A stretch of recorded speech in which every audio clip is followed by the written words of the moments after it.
O Brasil é um dos países mais conectados do mundo, e isso começa cedo. Segundo a pesquisa TIC Kids Online Brasil 2024, 93% das crianças e adolescentes entre 9 e 17 anos já usam a internet, e mais de 80% têm perfis em redes sociais.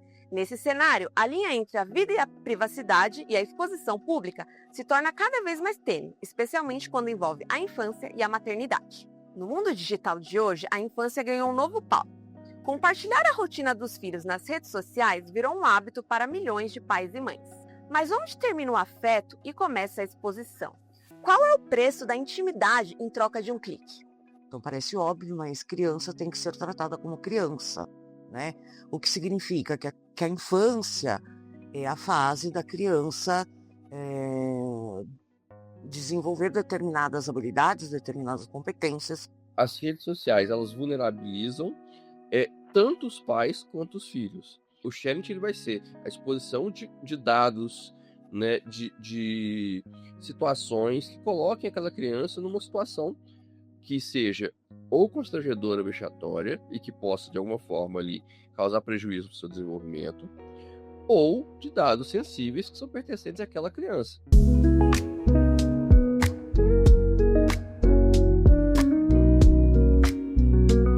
A adultização, um processo que subverte a lógica natural da infância, está cada vez mais presente no universo online.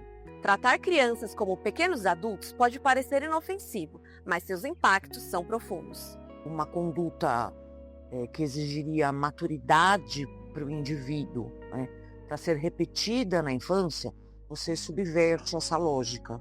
Além de você subverter isso, você acaba maculando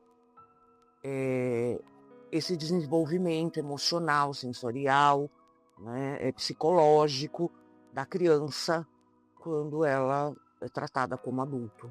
E essa adultização não afeta meninos e meninas da mesma forma. A doutora Patrícia nos explica como o gênero influencia essa dinâmica. Eu diria para vocês que é muito mais comum nós visualizarmos meninas, onde você tem, em relação às meninas, muito mais essa coisa do corpo, do erotismo, né? Da sexualização, que é diferente de sexualidade. Os meninos, você observa uma reafirmação do papel de gênero. É o homem que trabalha, o homem que ganha dinheiro, os mini coachings, mini pastores, meninos que querem ter canal no YouTube, né? Por trás desse fenômeno, fatores sociais como a busca por fama e dinheiro fácil, potencializado pelas redes, se unem à imaturidade parental. Mas o que fazer para reverter essa lógica? Então essa ideia da busca do dinheiro fácil, da fama, todo mundo quer ser youtuber, influencer, né? De como os pais demonstram uma certa imaturidade, né? Nessa perspectiva de se colocarem exatamente como adultos e os filhos como crianças, né? Além do debate social, a legislação acompanha essas preocupações. O ECA Digital 2025 também proíbe práticas que envolvam a sexualização precoce ou a exploração comercial da imagem de crianças, oferecendo um respaldo legal à proteção da infância frente às pressões nas redes sociais.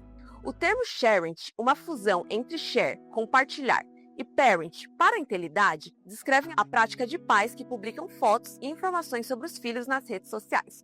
O que muitos não percebem é que por trás da aparente inocência existe um risco real à segurança e à privacidade dessas crianças. A presença maciça das crianças no ambiente digital também é alimentada pela rotina dos pais conectados. A pesquisa TIC Kids Online Brasil 2024 revela que quase 1 em cada 4 responsáveis não acompanham o que os filhos fazem na internet. Eu enxergo como algo bem temerário.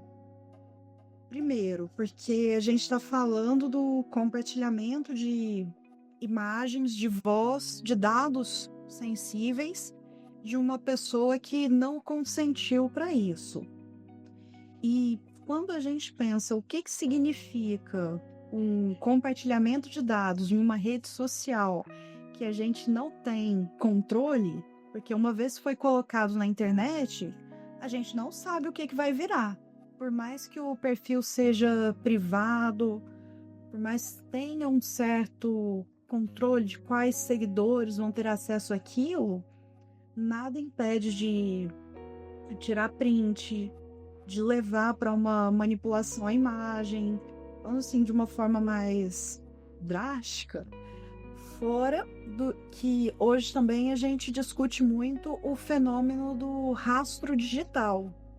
E não se trata apenas de fotos, mas de dados sensíveis que podem ser usados de formas imprevisíveis. A advogada Marina Silman nos alerta sobre como a manipulação de imagens e informações pode ser mais fácil do que imaginamos. Quero expor, tá todo mundo expondo, vou fazer da mesma forma. Mas quando a gente para analisar e pensar sobre o assunto, o que significa uma postagem em rede social e o que eu estou fornecendo, ainda mais nessa era de inteligência artificial e a possibilidade de criação de deepfakes, por exemplo, é uma coisa que a gente pensa. O que eu estou fornecendo quando eu faço determinada postagem? Ontem mesmo eu descobri que é a coisa mais fácil do mundo remover um emoji da foto. Então, muitos pais compartilham uma foto do filho no banho e coloca um emoji para tampar as partes íntimas ou até mesmo para tampar o rosto da criança. Eu descobri que é super fácil fazer, remover esse emoji e restaurar aquela imagem que foi tampada. Com o aumento da exposição digital, o Brasil também avançou legalmente. Em 2025, foi sancionado o ECA Digital, uma lei que estabelece regras específicas para proteger crianças e adolescentes no ambiente digital. A lei define que limites claros para a divulgação de imagens e informações pessoais de menores, reforçando a responsabilidade dos pais e plataformas digitais. O advogado Marcelo Vieira complementa essa visão, apontando para a falta de educação digital de muitos pais e a vulnerabilidade inerente das crianças. A grande maioria dos pais não tem uma educação digital. A grande maioria das pessoas não tem uma noção do que é viver no mundo digital. Você não sabe o que vai acontecer, você não sabe aquilo vai ficar para sempre, aquilo pode ter uma repercussão que hoje você acha normal, mas que no futuro pode ser prejudicial ao seu filho. Então, nós temos as pessoas que não sabem lidar com esse mundo digital, né? E temos pessoas que não têm sequer condições de lidar com esse mundo digital. Quando você posta a foto de uma outra pessoa, você não está só postando a imagem, você está postando dados também, da onde ela está, de onde aquela foto foi tirada, né? E isso tudo são dados sensíveis. Porque a partir daqueles dados, uma pessoa, como eu disse, mal intencionada, ela pode, inclusive, começar a mapear o dia a dia daquela família. Mas, como a legislação brasileira atua nesse cenário? O Estatuto da Criança e do Adolescente, criado em 1990, é uma ferramenta poderosa, mesmo que anterior à era digital, e traz princípios fundamentais para a proteção. Uma legislação paradigmática, é uma legislação absolutamente inovadora, absolutamente referencial em termos internacionais. Diria para você que hoje o ECA, ele sem dúvida, ele protege a criança, né? Porque o ECA, ele traz dois princípios fundamentais, né, que vão permear aí toda a legislação, que é o princípio da proteção integral, é o princípio da prioridade absoluta. O trabalho artístico ele só pode ser autorizado pelo juiz se verifica que esse trabalho não vai prejudicar o desenvolvimento saudável e integral dessa criança. Essa prioridade legal da criança e do adolescente gera um conflito de direitos, onde a liberdade de expressão dos pais precisa ser ponderada, com a intimidade e desenvolvimento saudável dos filhos. De um lado, você teria o direito da mãe, do pai e dos familiares, a sua liberdade de expressão, e dentro da liberdade de expressão dela, ela se expressa também sendo mãe, fazendo coisas para o filho. De um lado, nós temos esse direito, e do outro lado, nós temos o direito da criança à privacidade, ao desenvolvimento saudável, né? Então, nós teríamos aí um conflito entre direitos. Mas a gente tem que lembrar que a única população que originalmente, no texto constitucional, gozava de prioridade absoluta é a criança e o adolescente. isso foi estendido também para o jovem via emenda constitucional. Mas na Constituição Federal, somente a criança e adolescente, lá em 88, que teriam seus direitos assegurados de forma prioritária. Isso não significa que necessariamente o direito dela vai se sobrepor o da mãe, mas que nós estamos ponderando de questões aí que são muito delicadas, que podem prejudicar muito mais a criança do que a mãe. Muitos pais acreditam que meu filho, eu faço o que eu quero. No entanto, essa visão confrontada diretamente o direito da criança e a própria imagem da privacidade. O que acontece quando os limites são ultrapassados? Aqui é um desses pontos que a gente precisa desmistificar o senso comum e a proteção jurídica conferida à criança. O primeiro ponto é que realmente muitos pais falam: é meu filho, eu faço o que eu quero, do jeito que eu quero, mas não é bem assim. A primeira coisa que a gente tem que lembrar é que a criança, o adolescente, são pessoas, são titulares de direitos. Então, os pais, eles têm a função, tentar explicar assim de uma maneira mais simplificada, de garantir a efetivação desses direitos. Então, quem que é o titular do direito de imagem, de voz, da personalidade em geral, honra, é a própria criança, é o próprio adolescente. Um caso que despertou intenso debate sobre exposição digital, mesmo antes do nascimento, envolveu a influenciadora Mayra Card. Em janeiro de 2025, após um aborto espontâneo, seu marido, o influenciador Thiago Nigo, conhecido como Primo Rico, compartilhou um vídeo nas redes sociais mostrando o feto expelido.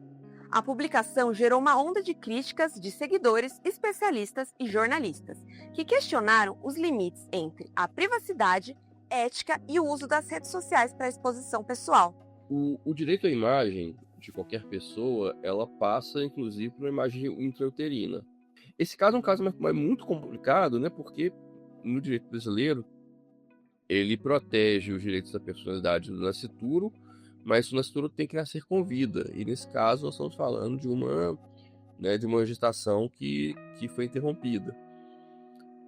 Então, assim, juridicamente falando, eu não vejo como é a exposição da imagem do feto pode gerar algum tipo de responsabilização para ela, jurídica. A responsabilização que deveria gerar era social, no tipo, gente, isso é de mau gosto. Não tem, em tese, uma ilicitude pela exposição do feto, mas a gente pergunta, de bom tom, a gente deve postar tudo? Será que não existiria uma outra forma de vivenciar, de compartilhar o luto? E também teria que confirmar se dentro das normas de compartilhamento de conteúdo das plataformas, esse tipo de imagem é permitido ou não. Uma exposição mais gráfica. O sonho de ser youtuber ou influenciador se tornou a nova ambição infantil. Mas quando essa brincadeira passa a ser uma atividade rotineira e até monetizada, quais são os limites e as possíveis consequências legais? Segundo a pesquisa TikKids Online Brasil 2024, 74% das crianças e adolescentes consomem ou produzem vídeos curtos em plataformas como o TikTok e os Reels do Instagram. No primeiro momento, a gente consegue enxergar a internet, as redes sociais, o YouTube, com as devidas cautelas, como uma forma também da criança, do adolescente, exercer a sua liberdade de expressão, o seu direito de participação, exprimir suas opiniões, manifestar. Hoje a gente já escuta, o que você quer ser? Quero ser youtuber, quero ser influencer, quero ser gamer. Coisas bem relacionadas ao digital. Então a gente pode pensar, às vezes, sendo feito isso com os devidos limites das plataformas, de uma forma lúdica, é uma coisa temporária. A criança está brincando de ser youtuber, ou já cruzou a fronteira para uma profissionalização?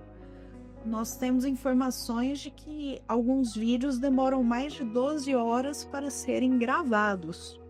Não estou nem contando o processo de edição. Então, é um tempo muito extenso para gravação quando a gente pensa numa criança. O advogado Marcelo Vieira reforça que a idade mínima para ter um canal nas plataformas já é um indicativo que questiona a validade de expor as crianças a um sistema de valores que prioriza likes e seguidores. Outras redes sociais colocam 13 anos como a idade de você ter o seu canal, né? Então 13 anos já são crianças, né? Brasileiro a partir de 12 anos são adolescentes, perdão, não são mais crianças. Criança até 12 anos. Primeira coisa, menos de 13 anos, na verdade, a criança deveria nem estar usando tela, né? A partir de 10 anos, mais ou menos, porque fala que uma introdução gradual de tela, assim, para você poder começar a trabalhar, já está um pouco mais desenvolvido o seu cérebro, e aí você está menos sujeito às questões que a tela pode prejudicar o seu desenvolvimento. Diante de um cenário tão complexo, quais os passos urgentes para proteger a infância no digital e fortalecer os seus direitos? Nossos entrevistados apontam para a necessidade de conscientização e regulação desses dados. Debater seriamente a questão da regulação das redes sociais. A gente precisa falar do fortalecimento do sistema de garantias de crianças e adolescentes.